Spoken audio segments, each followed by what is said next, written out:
El timbre del café resonó como un disparo en el corazón de Diego.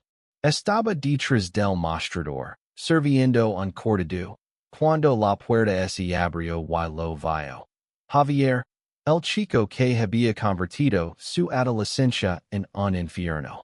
Ali estaba, empapado por la lluvia sevillana, con un traje arrugado y una mirada que suplicaba algo más que un café.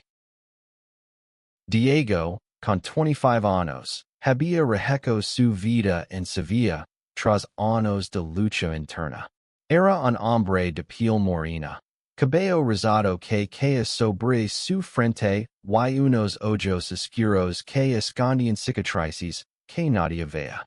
Había encontrado refugio en su pequeño café, El Sol de Medianoche, un lugar donde los clientes no solo pedían café, sino historias, risas y calor humano. Pero ahora, frente a él, estaba Javier, el mismo que a los 15 años lo había humillado en los pasillos del colegio por ser diferente, por amar a quien no debía según las reglas no escritas de un pueblo pequeño. Diego? Dijo Javier, su voz temblorosa, apenas audible sobre el murmullo de los clientes. Necesito hablar contigo. Diego apretó la taza que sostenía hasta que sus nudillos se pusieron blancos. Recordó las burlas, los empujones en el patio, las palabras crueles que lo hicieron dudar de sí mismo. ¿Qué haces aquí? Quiso gritar, pero su voz salió calma, fría como el mármol. Estoy ocupado. ¿Qué quieres? Respondió, sin mirarlo directamente. Javier bajó la mirada. Sus manos temblaban mientras sacaba un currículum arrugado de su chaqueta. Diego lo observó. El chico que una vez fue el rey del instituto ahora parecía un hombre derrotado, con ojeras marcadas y un air de desesperación. Había algo en su postura, en la forma en que evitaba el contacto visual, que hizo que Diego sintiera una punzada de curiosidad, aunque no quería admitirlo. Necesito trabajo, dijo Javier, casi en un susurro. Sé que no merezco pedir nada, pero estoy en la calle. No tengo nada. Diego sintió que el suelo se movía bajo sus pies. ¿Era esto justicia? El destino poniéndolo en una posición de poder sobre quien lo había herido tanto. Pero también había algo en la voz de Javier, una vulnerabilidad que lo desarmaba. No respondió de inmediato. En cambio, señaló una mesa en la esquina. Siéntate. Hablaremos cuando termine el turno. Esa noche, Diego no pudo dormir. Las memorias lo asaltaron como sombras. Los insultos en el vestuario, las risas de los demás chicos mientras Javier lideraba las burlas. Diego había sido un adolescente tímido, enamorado en secreto de un compañero de clase, Pablo, un chico de ojos verdes, que nunca supo de sus sentimientos. Javier, con su carisma cruel, lo había descubierto y lo convirtió en el blanco de su odio. Maricón, lo gritaban, y Diego aprendió a odiarse a sí mismo antes de aprender a amarse. Pero ahora, Javier estaba en su café, suplicando. Diego no sabía si era venganza lo que sentía o algo más complejo, algo que lo obligaba a mirar a Javier no como el monstruo del pasado, sino como un hombre roto por el presente. Al día siguiente, Javier volvió. Diego lo recibió con un café negro y una silla frente a él. No había clientes aún. El sol apenas disponible en las calles de Sevilla. ¿Por qué yo? Preguntó Diego, su voz afilada. Hay 1000 cafés en esta ciudad. ¿Por qué vienes a pedirme ayuda? Javier tragó saliva. sus manos apretando la taza. Porque sé que eres mejor que yo, dijo, casi sin aliento. Siempre lo fuiste. Why porque no tengo a nadie más. Diego sintió un nudo en el pecho. Quería odiarlo, pero algo en los ojos de Javier, en su tono roto, lo hacía dudar. Decidió darle una oportunidad, no por bondad, sino para entender. Lo ofreció un trabajo como ayudante en el café, fregando platos, limpiando mesas. Una prueba. Javier aceptó sin dudar, y así comenzó una rutina extraña.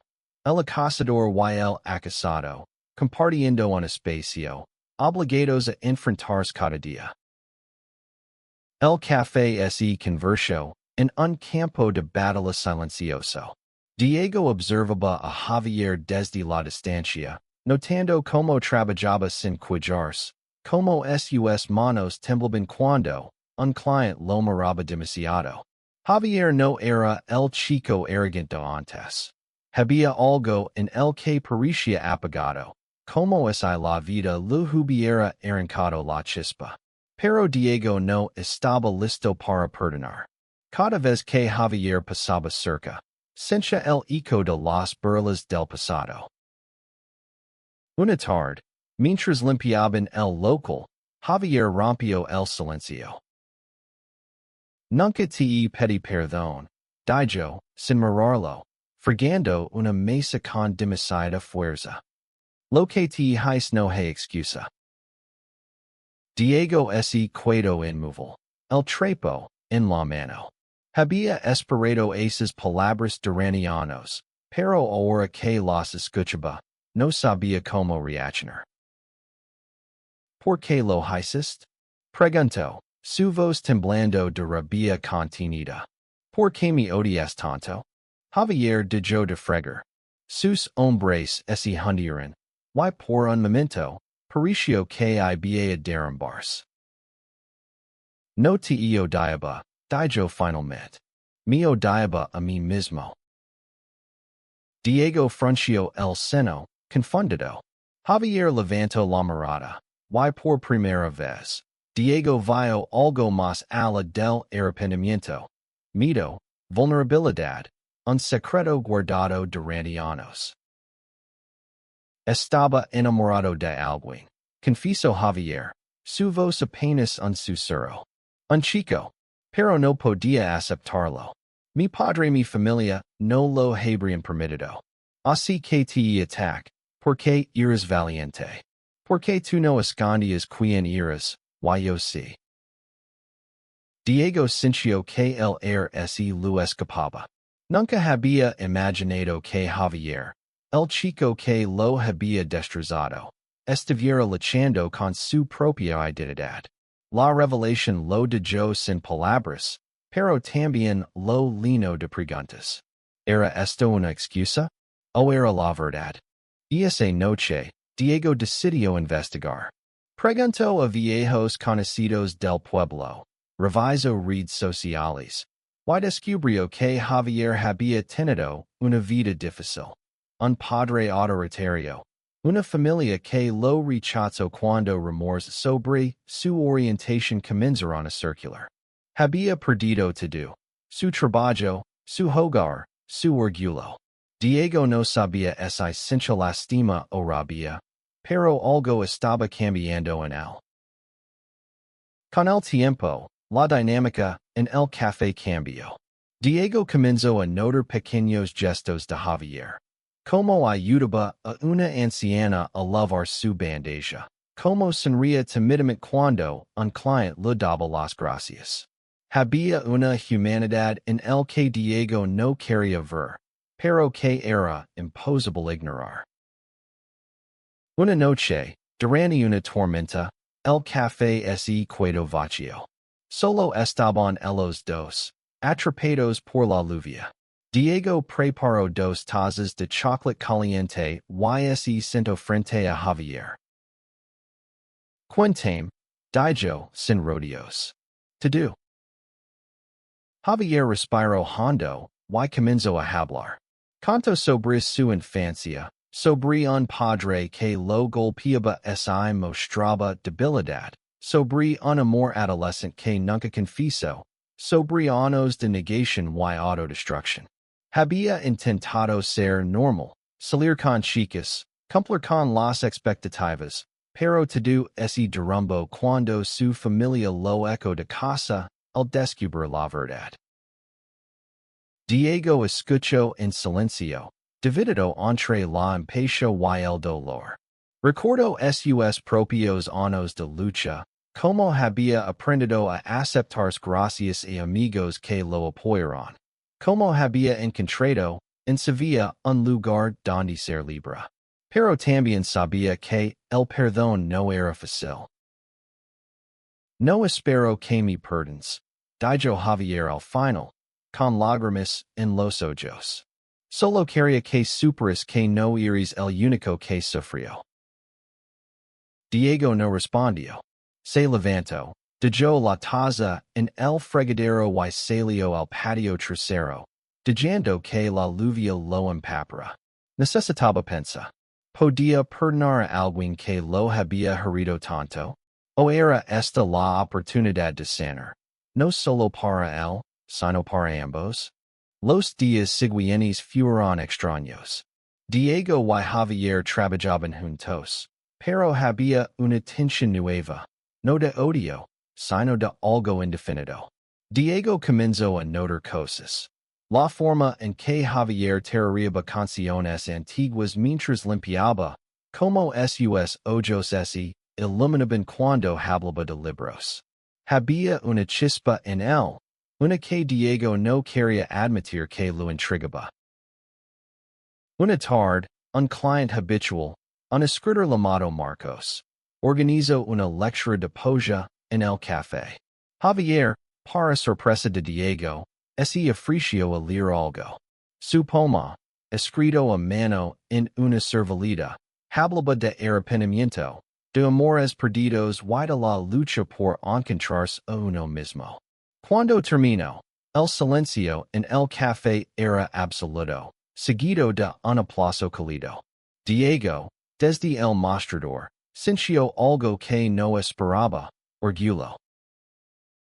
Y esa noche, hablaron hasta el amanecer.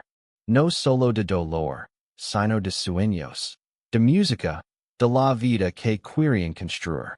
Diego se sorprendió al descubrir que compartían más de lo que imaginaba, un amor por la literatura, un deseo de dejar atrás las sombras del pasado. Por primera vez, Diego vio a Javier no como su enemigo, sino como alguien que, como él, buscaba redención. La relación entre Diego y Javier comenzó a transformarse. No eran amigos, no exactamente, pero había una conexión, una comprensión tácita. Diego empezó a enseñar a Javier cómo preparar café, cómo escuchar a los clientes, cómo hacer del café un hogar. Y Javier, con su trabajo duro y su humildad, comenzó a ganarse el respeto de los demás. Pero no todo era fácil. Una noche, un grupo de antiguos compañeros del colegio entró al café. Reconocieron a Javier y comenzaron a burlarse, no de Diego, sino de él. Mira al rey del instituto, ahora fregando platos, dijo uno, riendo. Diego vio la vergüenza en los ojos de Javier, y algo dentro de él se rompió. Sin pensarlo, se acercó al grupo. Fuera de mi café, dijo, su voz firme. Aquí no hay lugar para los que no saben respirar. Los chicos se fueron, y Javier, temblando, murmuró un gracias, apenas audible. Ese momento marcó un cambio. Diego comenzó a verlo como alguien que, como él, había sido víctima de un sistema que castigaba a quienes no encajaban. Un año después, el café era más que un negocio. Era un refugio para muchos. Diego y Javier trabajaban codo a codo, y aunque el pasado seguía Ali, Y no era una barrera. Una noche, durante un festival en Sevilla. Con las calles llenas de luces y música, Javier tomó la mano de Diego en un impulso. Diego se quedó helado, pero no la soltó. No sé si esto es correcto, dijo Javier, nervioso. Pero siento algo por ti. Why no quiero seguir escondiendo? Diego sintió que el mundo se detenía. Había pasado de odiar a Javier a entenderlo, a respetarlo, y ahora, algo más. No era amor, no on, pero era algo real, algo que merecía explorarse. Sonrió, apretó su mano y dijo, vamos despacio, pero no me sueltes.